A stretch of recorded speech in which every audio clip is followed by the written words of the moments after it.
Hello friends, welcome to our channel Krishna tutorials. आज हम पढ़ने वाले हैं हमारे reflection and refraction of light और बहुत सारी इंटरेस्टिंग चीजें इस चैप्टर के अंदर हम लोग जानने वाले हैं। हम लोग लाइट को नहीं देख सकते, लेकिन लाइट की वजह से हम लोग ऑब्जेक्ट को देख पा रहे हैं। दुनिया हमारी है रियल रियल दुनिया, और ये हमारी है इमेजिनरी दुनिया।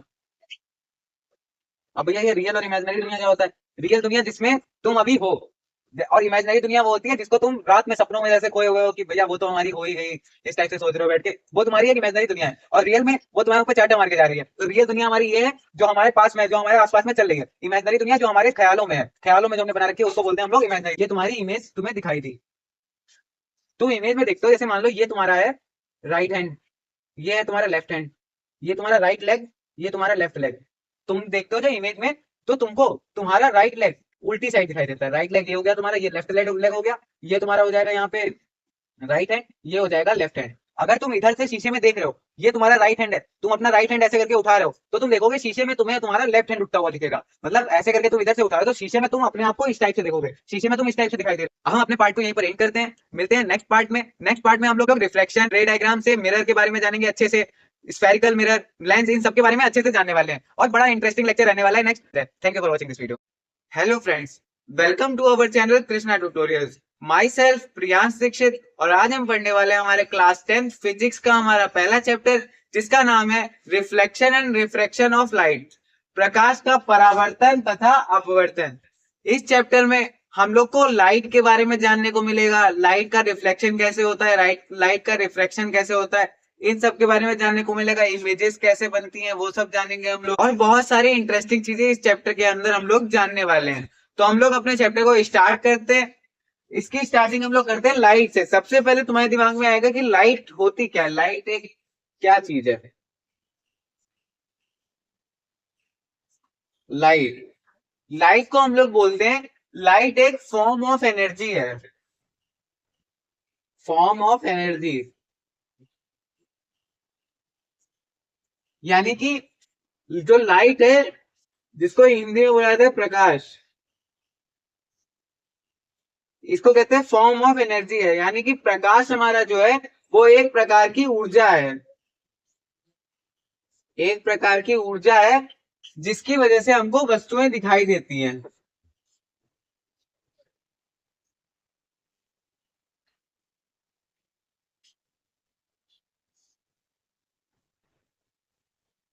लाइट एक फॉर्म ऑफ एनर्जी है जिसके वजह से हम लोग किसी ऑब्जेक्ट को देख सकते हैं। अब एक इंटरेस्टिंग फैक्ट तुमको पता है, हम लोग लाइट को नहीं देख सकते, लेकिन लाइट की वजह से हम लोग ऑब्जेक्ट को देख पा रहे हैं। जैसे तुमने कमरे के अंदर लाइट बंद करी, तो तुमको कोई चीज दिखाई नहीं देगी, सब अंधेरा अंधेरा हो जाएगा। लेकिन जैसे तुमने लाइट जलाई, तो तुम्हें सारी चीजें दिखाई देंगी। तो हमारे आसपास में जितनी भी चीजें हैं, उन सब चीजों को हम लोग केवल और केवल लाइट की वजह से देख पा रहे हैं। अगर लाइट ना होती तो हम लोग उन चीजों को नहीं देख पाते। लाइट आके किसी भी ऑब्जेक्ट पे टकराती है, टकरा के वो रिफ्लेक्ट होती है, रिफ्रैक्ट होती है, और हमारी आंखों में उसकी रेस जाती है, और वो हमको दिखाई देती है। तो जो लाइट होती है, लाइट की वजह से हम लोग ऑब्जेक्ट्स को देख पाते हैं, वस्तुओं को देख पाते हैं। अब हमारे पास नेक्स्ट टॉपिक आता है सोर्स ऑफ लाइट,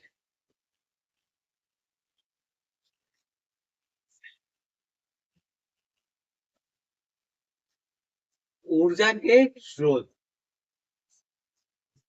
मतलब हम लोग लाइट को कहां कहां से पा रहे हैं। लाइट आ रही है तो आ कहां से रही है? अब लाइट कहाँ कहाँ से हम लोग देख आती है हमारे पास? जैसे बल्ब, बल्ब से हमारे पास लाइट आती है, बल्ब हमने जलाया, पूरे कमरे में रोशनी हो गई, लाइट आई। सन से आती है हमारे पास लाइट, सन हो गया। स्टार्स हो गए, स्टार्स से हमारे पास लाइट आती है, स्टार्स हो गए। और हमारे पास क्या हो गया? एलईडीज हो गई। अब तुम्हारे पास एक और टॉपिक आता है, इसमें source of light two types की होती है। कौन कौन सी टाइप की? एक होती है नेचुरल सोर्स, नेचुरल सोर्स यानी कि प्राकृतिक स्रोत। मतलब नेचुरल सोर्स जो नेचर में पहले से ही प्रेजेंट है, जो नेचर में पहले से प्रेजेंट है, उनको बोल दिया जाएगा नेचुरल सोर्स ऑफ लाइट। ऐसी चीजें जो नेचर में पहले से प्रेजेंट है और जिनकी वजह से हमको लाइट मिल पा रही, जैसे हमारा सन हो गया। सन हमारा नेचर में पहले से प्रेजेंट है, उनकी वजह से हमें लाइट मिल रही है, तो सन भी हमारा नेचुरल सोर्स में आ गया। स्टार्स हमारे हो गए, ये हमारे नेचुरल सोर्स में आ गए। एक हमारे पास आता है आर्टिफिशियल सोर्स। आर्टिफिशियल सोर्स, अब आर्टिफिशियल सोर्स क्या हो जाएगा?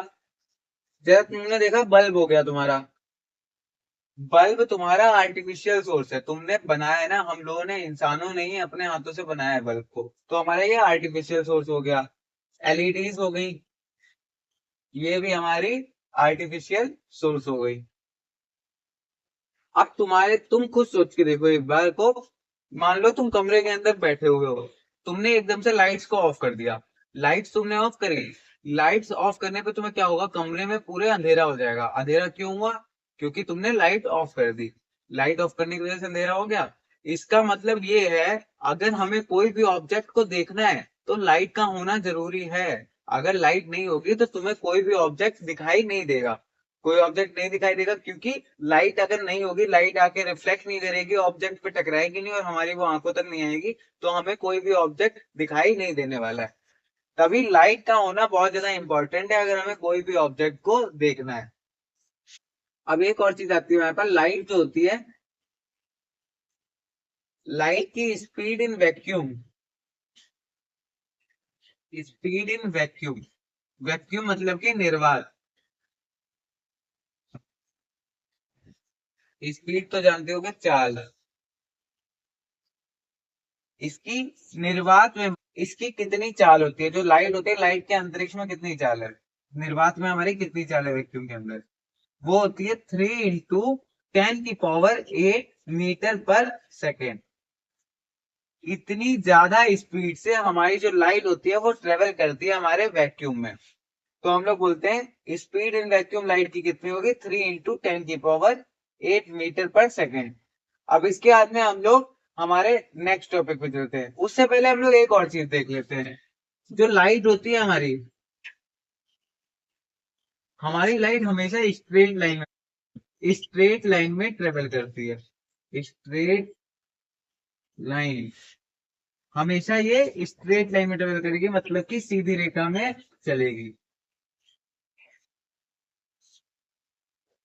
हमारी लाइट हमेशा स्ट्रेट लाइन में चलती है, ये भी बहुत इंपॉर्टेंट पॉइंट है। अब इसके बाद में हम लोग नेक्स्ट टॉपिक पे चलते हैं, जिसको ये नोट करना है वो नोट कर ले, हम आगे देखते हैं। अब हम लोग पढ़ने जा रहे हैं reflection of light. Reflection of light,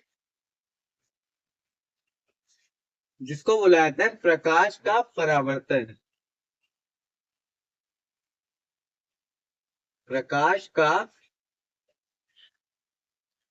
परावर्तन। अब इसमें क्या होगा? जैसे मान लो तुम्हारे पास एक कांच के ऐसे करके सीधा कांच था तुम्हारे पास, ठीक। अब तुमने क्या किया? कांच होता है चिकना, तो तुमने लिया है यहाँ पर चिकना सरफेस लिया है तुमने, चिकना यानी कि स्मूथ, स्मूथ तुमने सरफेस लिया है। और इसी स्मूथ सरफेस को तुमने एक साइड से कर दिया है पॉलिश, तुमने एक साइड से कर दिया है पॉलिश, तुमने इसको एक साइड से कर दिया ऐसे करके पॉलिश।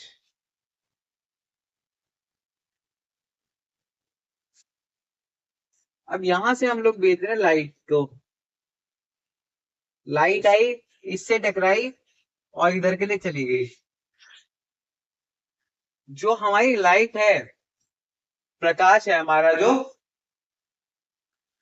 लाइट का आकर इस सरफेस से टकराना, सरफेस से टकराना, और फिर क्या होगा? इसका क्या होगा? अधिकांश भाग, मतलब मैक्सिमम इसका जो पार्ट होगा,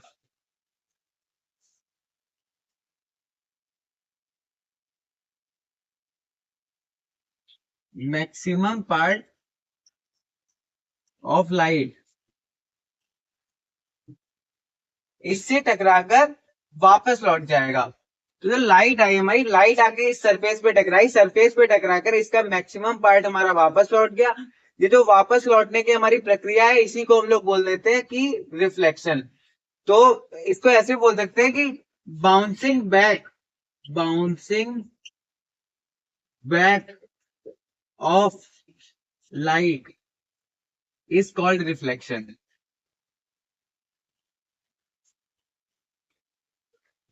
तो परावर्तन में क्या होता है, हम एक साइड से लाइट को भेज रहे हैं, लाइट हमारी जा रही है, वो जाके किसी स्मूथ और चिकने और पॉलिशदार सरफेस से जाके टकराई, सरफेस से टकराकर वो वापस लौट गई।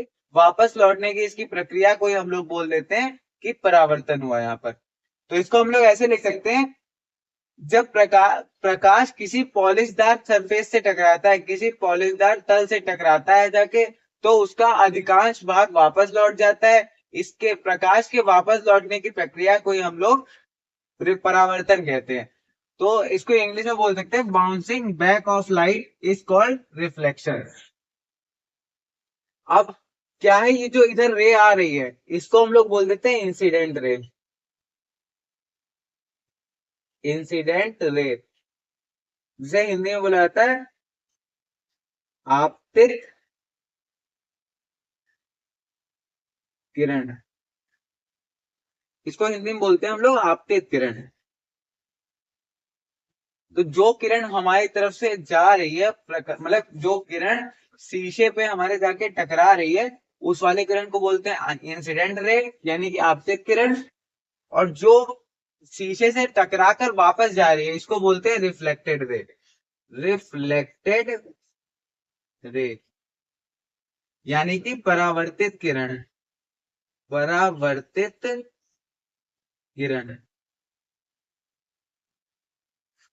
जो रे हमारी आ रही है उसको बोलते हैं इंसिडेंट रे, इंसिडेंट रे यानी कि आपतित किरण। और जो हमारी जा रही है उसको बोलते हैं रिफ्लेक्टेड रे, यानी कि परावर्तित किरण।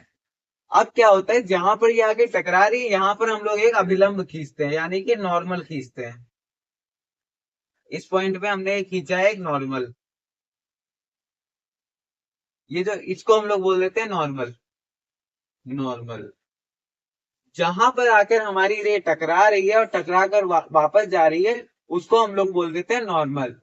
और ये जो पॉइंट है जिस पर ये नॉर्मल और इंसिडेंट रे और रिफ्लेक्टेड रे है, इस वाले पॉइंट को हम लोग बोल देते हैं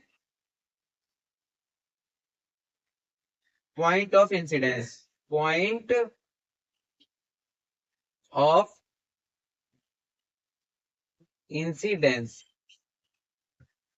हिंदी में बोलते हैं आपतन बिंदु। आपतन बिंदु।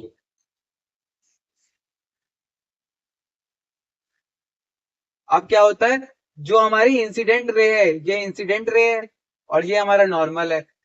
इंसिडेंट रे और नॉर्मल के बीच में जो एंगल होता है, ये जो यहाँ पे ही एंगल आ रहा है, इसको हम लोग बोल देते हैं angle of incidence. Angle of incidence, angle of incidence यानी कि आपतन कोण।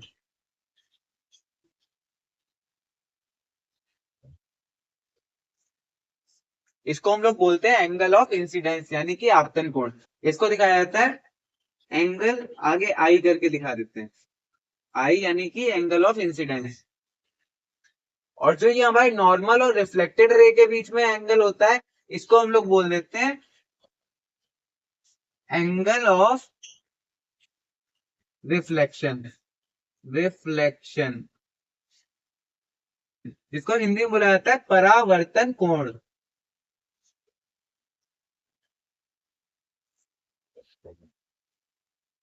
अब सबसे पहला था हमारे पास जो रे आ रही थी, जो किरण आ रही थी, टकरा रही थी हमारे शीशे से, उसको हम लोग बोल देते हैं आपतित किरण यानी कि इंसिडेंट रे। और टकरा कर जो वापस जा रही थी किरण, उसको हम लोग बोल देते हैं रिफ्लेक्टेड रे यानी कि परावर्तित किरण। और जहां पर जाके टकरा रही है हमारी आपतित किरण, इंसिडेंट रे जहां पर जाके टकरा रही है, उस वाले पॉइंट पे हम लोग एक सीधा अभिलंब खींच देते हैं, सीधा नॉर्मल खींच देते हैं, जिसको बोल देते हैं हम लोग नॉर्मल। हिंदी में इसको अभिलंब बोला जाता है। अभिलंब। और फिर क्या होता है, जो जिस पॉइंट पे आके हमारी रिफ्लेक्टेड रे और रिफ्रैक्टेड रे टकरा रही हैं, इस वाले पॉइंट को हम लोग बोल देते हैं पॉइंट ऑफ इंसिडेंस, यानी कि आपतन बिंदु। आपतन बिंदु मतलब यहाँ पर आके हमारी जो इंसिडेंट रे है वो आके टकरा रही है, तो इसको तभी बोला जाता है आपतन बिंदु। अब क्या है, जो नॉर्मल था हमारा, अभिलंब था नॉर्मल और इंसिडेंट रे के बीच का जो एंगल होता है उसको बोला जाता है एंगल ऑफ इंसिडेंस। सिंपल सा है, इंसिडेंट रे और नॉर्मल के बीच का एंगल है उसको बोलेंगे एंगल ऑफ इंसिडेंस, यानी कि आपतन कोण, जिसको एंगल आई से भी दिखाते हैं। और जो हमारा नॉर्मल और रिफ्लेक्टेड रे थी, हमारी परावर्तित किरण थी, और अभिलंब था, इन दोनों के बीच का जो एंगल होगा उसको हम लोग बोलेंगे एंगल ऑफ रिफ्लेक्शन, यानी कि परावर्तन कोण, जिसको हम लोग एंगल आर से दिखाते हैं, छोटा आर, और यहाँ पर छोटा आई। अब इसके बाद में हमारे सामने आता है रिफ्लेक्शन के नियम आते हैं, तो सब लोग पहले इसको नोट कर लो। अब हमारे सामने आते हैं कि लॉज ऑफ रिफ्लेक्शन क्या होता है। लॉज ऑफ रिफ्लेक्शन यानी कि परावर्तन के नियम। ये हमारा परावर्तन हो गया, और लॉज मतलब होता है नियम। परावर्तन के क्या क्या नियम होते हैं हमको ये बताना है। अब इन नियम के लिए जो हमने अभी डायग्राम बनाया था उसी को बना लेंगे। ये हमारे पास कांच था जिसको एक साइड से हमने पॉलिश कर दिया था, एक यहाँ पर रे आ रही थी, किरण एक आ रही थी, वो इससे टकरा रही थी और इधर के लिए चली जा रही थी, इसको हम लोग बोल रहे थे इंसिडेंट रे। इंसिडेंट रे यानी कि आपतित किरण, आपतित किरण। और ये जो जा रही थी इसको हम लोग बोल रहे थे रिफ्लेक्टेड रे।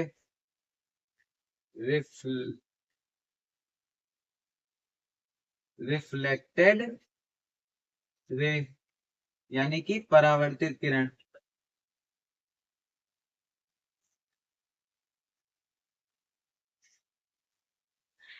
और जिस पॉइंट पे टकरा रही थी उस वाले पॉइंट पे हमने एक नॉर्मल खींचा था, जिसको इंग्लिश में बोलते हैं नॉर्मल, हिंदी में बोलते हैं अभिलंब। अभिलंब खींचा था हमने।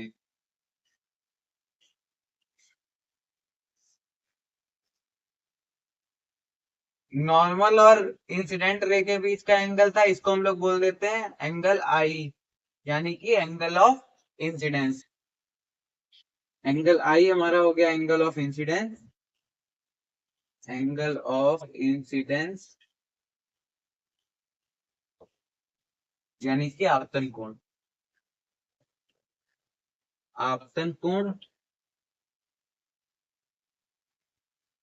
और एक होता है हमारा एंगल आर, जो नॉर्मल और रिफ्लेक्टेड रे के बीच में होता है उसको बोलते हैं एंगल आर। इसको बोलते हैं हम लोग angle of reflection. Angle of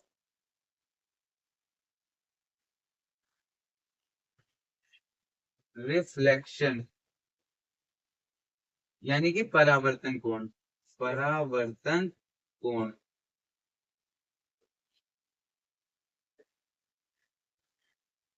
एक हमारा हो गया एंगल ऑफ इंसिडेंस, एक हो गया हमारे पास एंगल ऑफ रिफ्लेक्शन। अब हमारे पास क्या, और ये होता है हमारा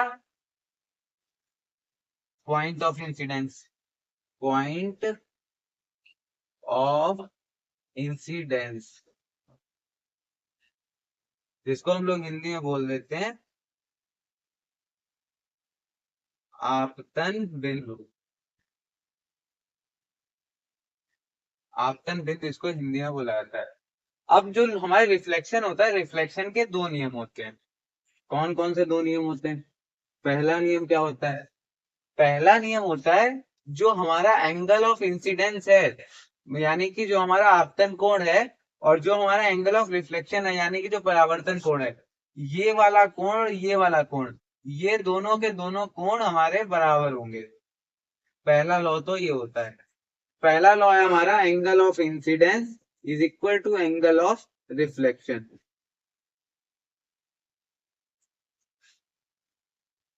angle of incidence is equal to angle of reflection, ये हमारा होता है पहला नियम। दूसरा नियम क्या होगा हमारा।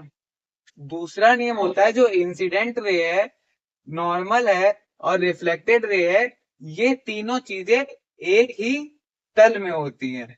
यानी कि अगर हम लोग, जैसे मान लो ये बोर्ड है हमारा, तो बोर्ड पे हमारा इधर से रे आ रही है, इधर के लिए रे जा रही है, और एंगल ये हमारा बीच में नॉर्मल खिंचा हुआ है।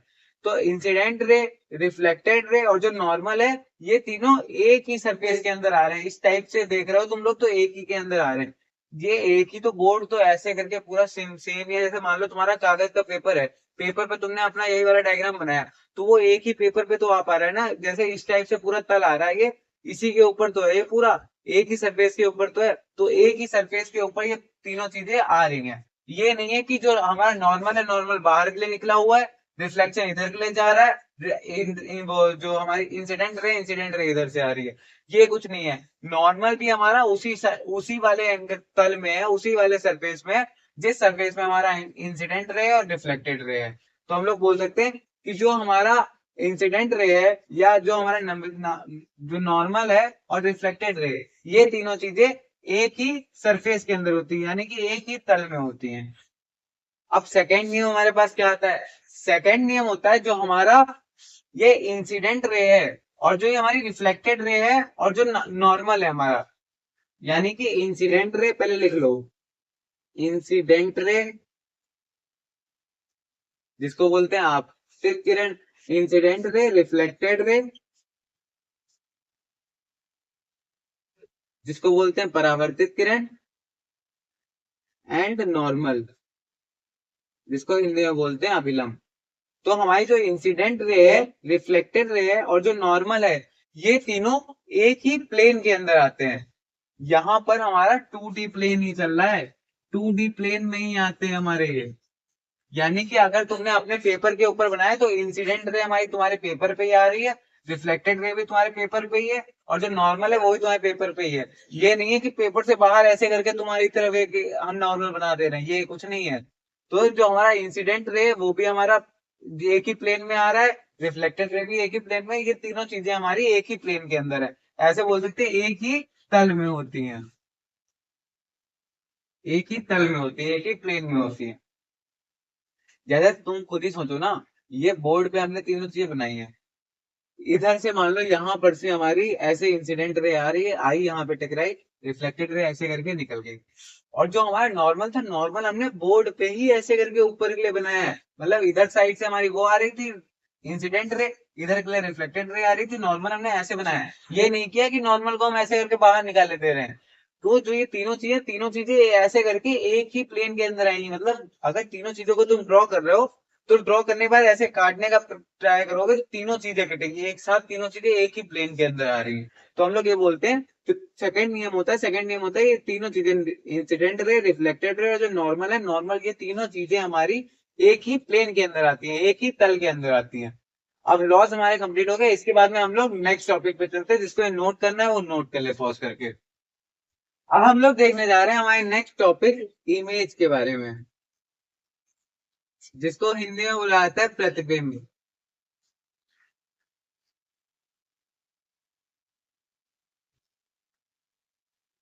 अब ये प्रतिबिंब क्या होता है, यानी कि इमेज क्या होता है? अब इमेज होती क्या है? इमेज होती है, जैसे हमारे पास कोई ऑब्जेक्ट है, ऑब्जेक्ट है यहाँ पे, इससे निकल रही है रेज, यानी कि किरणें। ये रेज जाकर टकरा रही है मिरर पे, मिरर पे जाके टकरा रही है, और मिरर पे जाके टकराने के बाद में ये हो रही है रिफ्लेक्ट, रिफ्लेक्ट हो रही है। रिफ्लेक्ट मतलब परावर्तित हो रही है, परावर्तित, ये हो रही है परावर्तित। और ये रिफ्लेक्ट होने के बाद में ये रेज जाके मिल रही है। मतलब जैसे हमारे पास कुछ रेज निकलेंगी ऑब्जेक्ट से, दो चार मान लो रेज निकली, वैसे तो करोड़ों रेज निकलती हैं, लेकिन हम लोग ज्यादातर दो को कंसीडर करके चलते हैं, क्योंकि दो रेज में मिल जाती है तो हमारी मतलब कह रहते हैं हम लोग इमेज बन गई है। तो निकलती तो ऑब्जेक्ट से बहुत सारी रेज हैं, करोड़ों रेज निकल रही हैं। रेज ऑब्जेक्ट से नहीं निकलती, रेज निकलती है एक्चुअली में लाइट से। लाइट मतलब लाइट का कोई सोर्स होगा हमारे पास, जैसे बल्ब हो गया, बल्ब से हमारी रेज निकली लाइट की, वो रेज आके हमारी ऑब्जेक्ट पे टकराएंगे, ऑब्जेक्ट से टकरा के वो रेज निकल रही है, उनको हम लोग मानेंगे कि रेज ऑब्जेक्ट से निकल रही है। ऑब्जेक्ट से रेज हमारी निकल रही है, मान लो दो निकल रही है, दो ही रेज माना करो, क्योंकि दो रेज से हमारा क्वेश्चन सॉल्व हो जाता है। हमारा निकल आता है कि इमेज क्या बन रही है, तो हम लोग दो रेज से निकाल लेते हैं वो। वैसे निकलती तो रेज करोड़ों है, करोड़ों रेज हम लोग देख तो सकते हैं, तो हम लोग क्या करेंगे, दो रेज हम लोग केवल मान लेंगे, कंसीडर करेंगे, और दो रेज मान के हम लोग सॉल्व करना शुरू करेंगे। दो रेस हमारी ऑब्जेक्ट से निकली, ऑब्जेक्ट से निकलकर ये रेस गई मिरर के पास, मिरर पे टकराई, मिरर से टकरा के रिफ्लेक्ट हुई, और रिफ्लेक्ट होने के बाद में ये दोनों रेस जहां पर जाके मिलेगी, यानी कि इंटरसेक्ट करेंगी, जहां पर ये दोनों रेस जाके बाद में इंटरसेक्ट करेंगी, उन्हीं को हम लोग बोल देंगे वहां पर बन गई है इमेज। जहां पर रिफ्लेक्शन के बाद की दो रेस हमारी जाके इंटरसेक्ट करती है, या मतलब कि टकराती हैं या मिलती हैं, उनको हम लोग बोल देते हैं वहीं पर बन गई है हमारी इमेज, यानी कि प्रतिबिंब।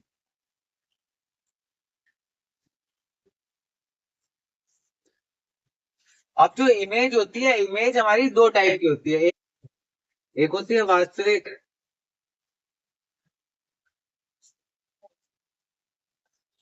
एक होती है वास्तविक, एक होती है हमारी आभासी। आभासी को बोला जाता है इंग्लिश में वर्चुअल, और ये होती है रियल। अब रियल इमेज में क्या है, रियल इमेज में होता है कि हमारी जो रेज हैं, रेज जाकर असलियत में टकरा रही है, मतलब मिरर से जाके वो टकराई हैं, रिफ्लेक्ट करी हैं, और रिफ्लेक्ट करके वो वापस आ रही हैं, और वो रियल में जाके टकरा पा रही हैं, तो उनको हम लोग बोल देंगे, उनकी जो इमेज बनेगी हमारी, वो हमारी बनती है वास्तविक, मतलब कि रियल इमेज बनती है। और वर्चुअल इमेज क्या होती है, वर्चुअल इमेज में होता है जो हमारी रेज होती हैं, रेज हमारी मिरर से टकराकर मिरर से टकराकर रिफ्लेक्ट हो रही है, और रिफ्लेक्ट होने के बाद में वो हमको इंटरसेक्ट करती हुई दिख नहीं रही है, तो हम लोग क्या करते हैं, उनको रेस को बढ़ाकर मान लेते हैं कि यहाँ पर ये इंटरसेक्ट कर रही होंगी, तो हम लोग वहां पर मतलब अपनी तरफ से मान रहे हैं कि ये इंटरसेक्ट वहां पर कर रही होंगी, तो उनको बोला जाता है वर्चुअल, यानी कि आभासी इमेज, आभासी, आभासी प्रतिबिंब। तो वो हमारा हो जाता है आभासी प्रतिबिंब, और ये हमारा हो जाता है वास्तविक प्रतिबिंब। वास्तविक प्रतिबिंब में हमारा आएगा कि वो असलियत में हमारी जाके टकरा रही है रेस, असलियत में एक दूसरे को काट रही हैं। और जो आभासी होगा, आभासी में असलियत में नहीं काट रही है, लेकिन हम लोग अपनी तरफ से मान ले रहे हैं कि ये काट रही हैं, हमको काटती हुई ये प्रतीत हो रही है, लग रहा है कि ये काट देंगे आपस में जाके एक दूसरे को, तो हम लोग बोल देंगे आभासी है। और ये असलियत में अगर काट रही है, तो उनको हम लोग बोलेंगे वास्तविक है। अगर असलियत में इंटरसेक्ट हो रहा है तो हो जाएंगे रियल, और अगर हम लोग देख रहे हैं, हम लोग सोच रहे हैं कि ये हो सकता है वहां पर जाके काट देंगे, एक दूसरे को इंटरसेक्ट कर देंगे, तो उनको बोल देंगे हम लोग वर्चुअल इमेज। ये हमारी दो टाइप की इमेजेस हो गई है। अब इसके बाद में हम लोग आगे चलते हैं, जिसको नोट करना है वो नोट कर ले। अब हमारे सामने आ रहा है formation of image by plane mirror, formation of image by plane mirror,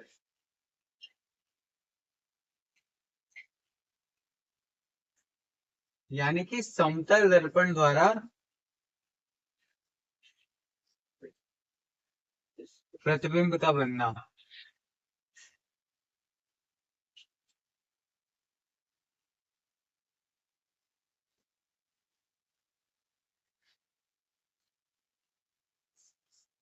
समतल दर्पण द्वारा प्रतिबिंब का बनना हम लोग अब देखने जा रहे हैं। अब इसमें क्या होगा, इसमें जैसे मान लो तुम्हारे पास ये एक प्लेन है, ये हमने मान लिया प्लेन मिरर है हमारे पास, यहाँ पर हमारे पास ऑब्जेक्ट रखा हुआ है, ऑब्जेक्ट से ऐसे करके रे निकली, किरण निकली हमारे ऑब्जेक्ट से, और ये इस पे पॉइंट पे जाके टकरा कर वापस इसी डायरेक्शन में चली गई, वापस ऐसे करके इसी डायरेक्शन में चली गई हमारी रे, वापस चली गई। मतलब हमने रे यहाँ से भेजी, वो ऐसे गई, यहाँ पर टकराई, और उसका मतलब वो नॉर्मली ही जाके टकराई, मतलब वो लंबवत ही जाके टकराई है, लंबवत जाके टकराएगी, तो बीच में हम अभिलंब खींच नहीं पाएंगे, और ना ही उसका आपतन कोण कुछ आएगा, ना ही उसका परावर्तन कोण कुछ आएगा, आपतन कोण भी उसका जीरो हो जाएगा, परावर्तन कोण भी जीरो हो जाएगा, तो जैसे आई है वैसे ही जाके चली जाएगी वापस। जिस टाइप से हमारी रे आ रही है, वो टकरा कर बिल्कुल वैसे ही वापस चली जाएगी, इस टाइप से नीचे के लिए आई रे, रे यहाँ पे टकराई और ये वैसे ही बिल्कुल वापस चली गई। तो हम बोल रहे हैं यहाँ पर एक रे तो ऐसे निकली, अब दूसरी रे कैसे जा रही है?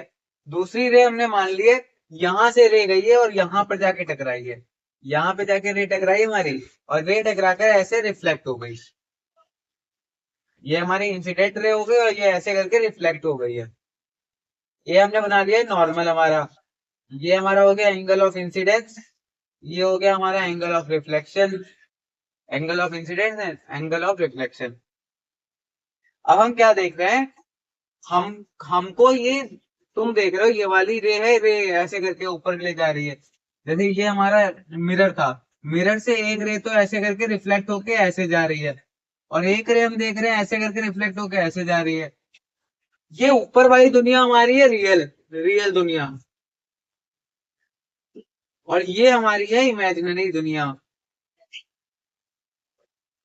अब भैया ये रियल और इमेजिनरी दुनिया क्या होता है? रियल दुनिया जिसमें तुम अभी हो, और इमेजिनरी दुनिया वो होती है जिसको तुम रात में सपनों में जैसे खोए हुए हो कि भैया वो तो हमारी हो ही गई, इस टाइप से सोच रहे हो बैठ के, वो तुम्हारी एक इमेजिनरी दुनिया है। और रियल में वो तुम्हारे ऊपर चांटा मार के जा रही है। तो रियल दुनिया हमारी ये है जो हमारे पास में, जो हमारे आसपास में चल रही है। इमेजिनरी दुनिया जो हमारे ख्यालों में है, ख्यालों में जो हमने बना रखी है उसको बोलते हैं हम लोग इमेजिनरी दुनिया। अब हम देख रहे हैं कि रियल दुनिया में तो ये दोनों रियल, जो दोनों रे हैं वो मिल ही नहीं सकती हैं। रियल दुनिया में ये दोनों रे नहीं मिल सकती हैं। क्यों नहीं मिल सकती हैं? ये वाली रे इधर के लिए जा रही है, ये रे इधर के लिए जा रही है, मिलना पॉसिबल ही नहीं है। तो हम लोग क्या करेंगे, हम लोग मानेंगे कि ये रियल में तो नहीं मिल पा रही है, लेकिन अगर इनको हम लोग पीछे के लिए बढ़ा दें तो हो सकता है ये मिल जाए। अगर पीछे के लिए इसको हम बढ़ा देंगे और इसको भी हम ऐसे करके पीछे के लिए बढ़ा देंगे तो ये यहाँ पे हमको मिलती हुई दिख जाएंगी, लेकिन रियल में वो नहीं मिलती हुई दिख रही है। ये हमको इमेजिनरी मिलती हुई दिख रही है, इमेजिनरी यानी कि वर्चुअल, वर्चुअल जिसको बोलते हैं आभासी, वर्चुअली हमको ये मिलती हुई दिख रही है, लेकिन ये हमको रियल में नहीं मिलती हुई दिख रही है। तो हम लोग क्या करने वाले हैं, इन रेस को हम लोग पीछे के लिए बढ़ाने वाले हैं। बढ़ा दिया हमने इधर भी, इसको भी ऐसे करके बढ़ा दिया, ये यहाँ पर जाके मिल रही है, यहाँ पर हमारी बन गई है इमेज। अब तुम अगर देखोगे, तुम यहाँ पे अगर खड़े थे और तुम शीशे के सामने इधर साइड के लिए खड़े हुए हो, तुमने शीशे में अपने आप को देखा, तुम्हारी रेल शीशे के उधर साइड, अंदर साइड बनेगी। जो तुम्हारी इमेजिनरी दुनिया है वो तुम, रियल में नहीं मिल रही है तुम्हारी इमेज, रियल में तुम्हारी इमेज बन भी नहीं रही है, वो इमेजिनरी बन रही है। अंदर जाके शीशे के अंदर बन रही है, वहां पे कोई दुनिया नहीं है। ऐसा थोड़ी ना तुम शीशे के अंदर जाके घुस के देख रहे हो कि भैया उधर साइड हम जाके देखें, उधर ज्यादा अच्छा लग रहा है हमको। ऐसा कुछ नहीं है। जो शीशे के उधर वाली दुनिया है वो हमारी इमेजिनरी दुनिया है। तो हमने यहाँ पर इमेजिनरी में अपनी इमेज बनाई, ये शीशे के अंदर वाली हमारी इमेज है। शीशा इधर साइड से पॉलिश्ड था, लेकिन शीशे के अंदर हमारी इमेज बन पा रही है। अब हम ये भी कह सकते हैं जितनी दूर ये इधर साइड हमारा ऑब्जेक्ट था, ये ऑब्जेक्ट हमारा रखा हुआ था, मतलब कि वस्तु, जितनी दूर हमारा यहाँ से ऑब्जेक्ट था, ऑब्जेक्ट मान लो यहाँ से एक्स डिस्टेंस पे था, तो इधर से भी हमारी इमेज जो होगी, इमेज भी हमारी एक्स डिस्टेंस पे ही आएगी। एक्स दूरी पर ही हमारी इमेज भी आएगी, जितनी दूरी पे हमारा ऑब्जेक्ट है उतनी दूरी पे इमेज आएगी। एक्स दूरी पे हमारा ऑब्जेक्ट था तो एक्स ही दूरी पे हमारी इमेज भी आएगी। और अगर हम लोग और दूर ऑब्जेक्ट को करेंगे तो इमेज भी हमारी उतनी ही और दूर हो जाएगी। जितनी दूर हम ऑब्जेक्ट को कर देंगे उतनी ही और दूर हमारी इमेज भी हो जाएगी, ये हम कह सकते हैं। तो इमेज और ऑब्जेक्ट हमारा बराबर दूरी पे बनता है।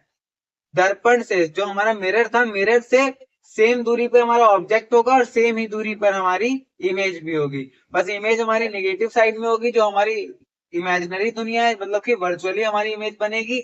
और जो हमारा ऑब्जेक्ट है, ऑब्जेक्ट हमारा रियल में रखा होगा, इमेज हमारी आभासी बनेगी, मतलब कि वर्चुअल दुनिया में बनेगी जाके।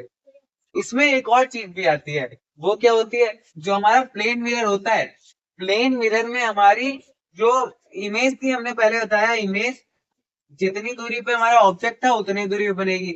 दूरी बराबर होती है, दूरी बराबर होती है ऑब्जेक्ट की दूरी के, इमेज की दूरी ऑब्जेक्ट की दूरी के बराबर होती है। ये दोनों चीजें बराबर होगी। अब एक और चीज हमारे पास आती है इसमें, जितनी बड़ी हमारी इमेज होगी, इमेज का आकार यानी कि शेप पूरा ऑब्जेक्ट के बराबर ही होगा। इमेज का जो शेप होगा वो सेम टू सेम ऑब्जेक्ट होगा। जितना बड़ा ऑब्जेक्ट है उतना बड़ा ऑब्जेक्ट होगा, जितना चौड़ा ऑब्जेक्ट है उतनी चौड़ी इमेज होगी। बड़ा भी ऑब्जेक्ट जितना होगा उतनी इमेज बड़ी होगी, जितना चौड़ा ऑब्जेक्ट है उतनी चौड़ी हमारी इमेज होगी।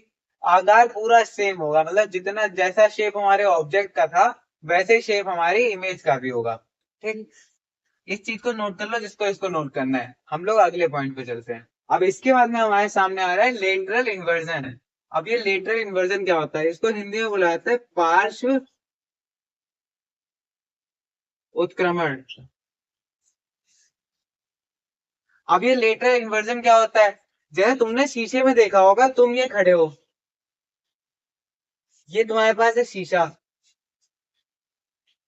तुमने मिरर में अपने आप को देखा, ये तुम्हारी इमेज तुम्हें दिखाई दी।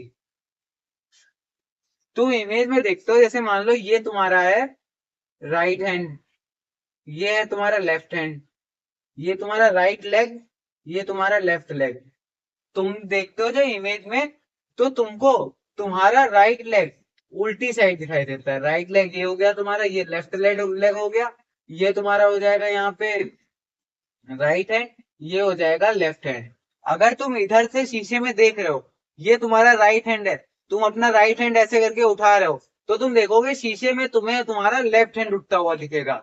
मतलब ऐसे करके तुम इधर से उठा रहे हो तो शीशे में तुम अपने आप को इस टाइप से देखोगे, शीशे में तुम इस टाइप से दिखाई दे रहे होगे, लेकिन तुम खड़े शीशे के सामने इस टाइप से होगे। तो तुम्हारा क्या होता है, तुम जिस टाइप से खड़े हो उसका बिल्कुल अपोजिट तुम्हें शीशे में दिखाई देता है। अपोजिट जो दिखाई दे रहा है उसी को हम लोग बोल देते हैं लेटरल इन्वर्जन, यानी कि पार्श्व उत्क्रमण। मतलब साइड चेंज हो जाती है। राइट हैंड साइड अगर हम हाथ उठा रहे हैं तो हमारा हाथ जो होगा उधर लेफ्ट वाला उठेगा। क्यों लेफ्ट वाला उठेगा, क्योंकि हमें उल्टा दिखाई दे रहा है शीशे के अंदर। लेटरल इन्वर्जन वहां पे हो रहा है, शीशे के अंदर हमारी साइड चेंज हो जा रही है।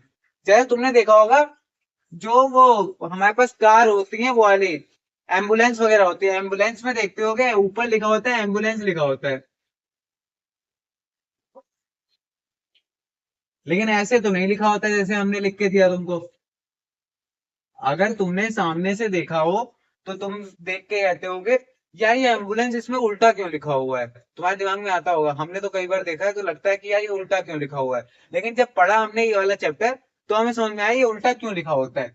एम्बुलेंस उल्टा इसलिए लिखा होता है ताकि आगे कोई बंदा अगर गाड़ी से जा रहा है, वो अपने साइड मिरर में अगर देख रहा है तो साइड मिरर में रिफ्लेक्ट होके उसको उसका लेटरल इन्वर्जन दिखाई दे, मतलब जैसा उसने लिखा हुआ है उसका उल्टा दिखाई दे।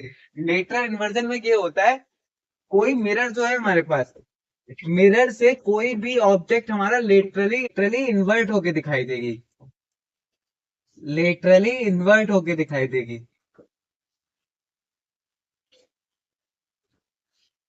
यानी कि मिरर में हम देख रहे हैं तो हमें मिरर में देखने के बाद में कोई भी ऑब्जेक्ट होगा उसकी साइड्स चेंज होके दिखाई देगी।